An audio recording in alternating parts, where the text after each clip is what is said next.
All right, welcome back to Hannity. All right, for more on the midterms, Jeff Sessions' resignation today, we go to the great one, Mark Levin, host of CRTV's Levin TV.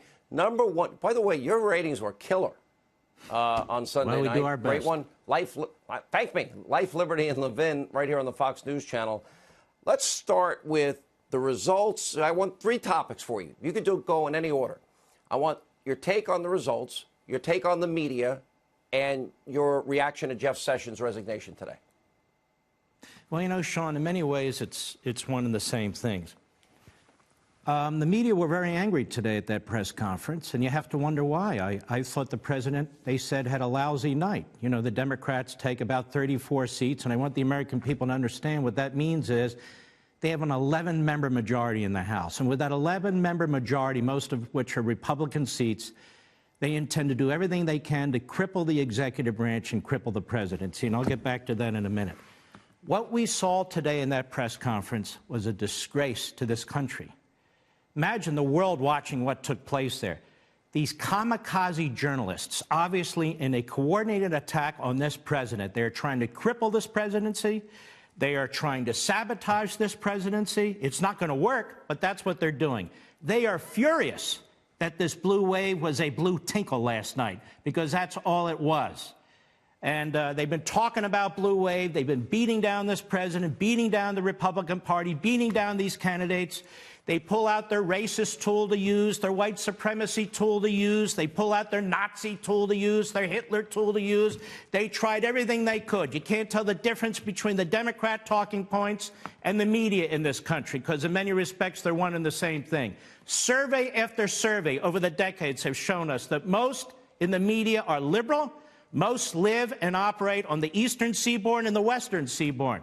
Well, look what's going to happen now in the House of Representatives. Look at the diversity of Marxists and Leninists, pretty much. The Finance Committee, Maxine Waters, L.A. The, the House Oversight Committee, Gerald Nadler, Manhattan. The House Intelligence Committee, Adam Schiff, L.A. Elijah Cummings, heading the Oversight Committee as well. He will be from where? Baltimore. And then, of course, you have Nancy Pelosi, San Francisco. So over here and over here. What about the middle of the country and the rest of the country? They're not going to be represented because the Democrat Party is controlled by these hardcore leftists. I am sick and tired of these media types trying to hijack these press conferences. These press conferences are for the American people. CNN, you don't even have an audience. It's not for you. It's not for MSNBC. And it's not for every harebrained, malcontent, miscreant Democrat liberal dressed up as a journalist. You know, we have standards in this country for doctors, for lawyers, for truck drivers, for plumbers, for electricians. What are the standards for journalists? Fake Tapper. Fake Tapper was a spokesman for a Democrat congresswoman.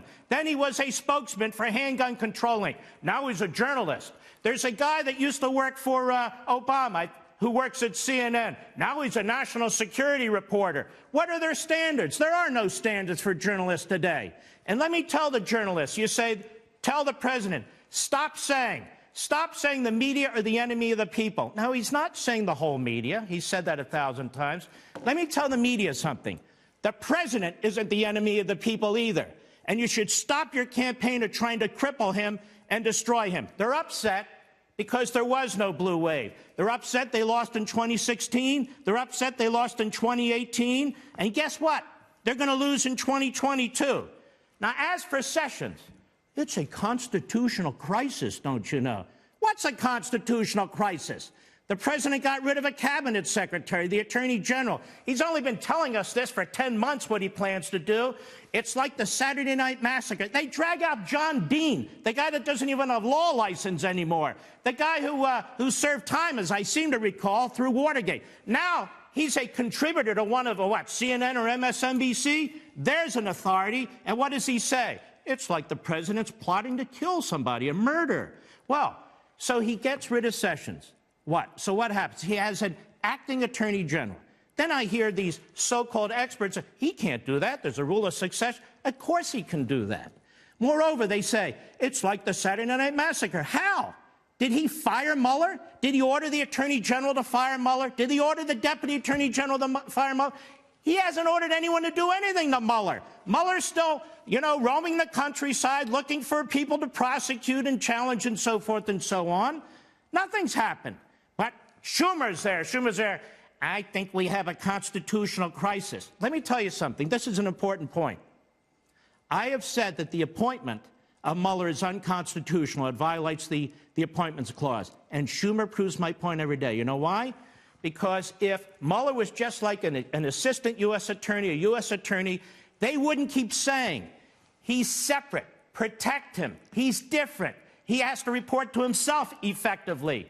That's why his appointment is unconstitutional, because it's supposed to go to the Senate and be confirmed. Just a little nicety there that I wanted to mention as well. In any event, the Republicans had a very good night, and they had a good night, quite frankly, because of the president. It's the president who held the Senate and some of these excellent candidates.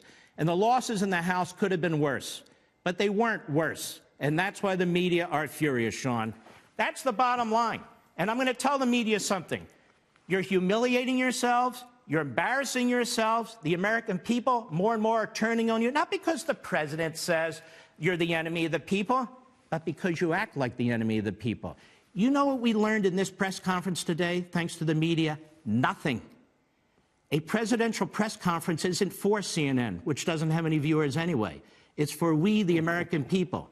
You ask questions to elicit information from our president so we can know what's going on. You know, Mark, I put up Barack Obama in his first midterm, 69 House and Senate seats. Bill Clinton, 60. 3 times it's happened where a president in his first midterm wins this many seats. That's it. Yeah, but they're liberals, they're Democrats, they like them, so, they get treated quite differently. All right, great one. We call you the great one for a reason. Mark Levin, don't miss Life, Liberty, Levin. #1 show, Sunday nights, 10 p.m. You get to see it all right here on the Fox News Channel.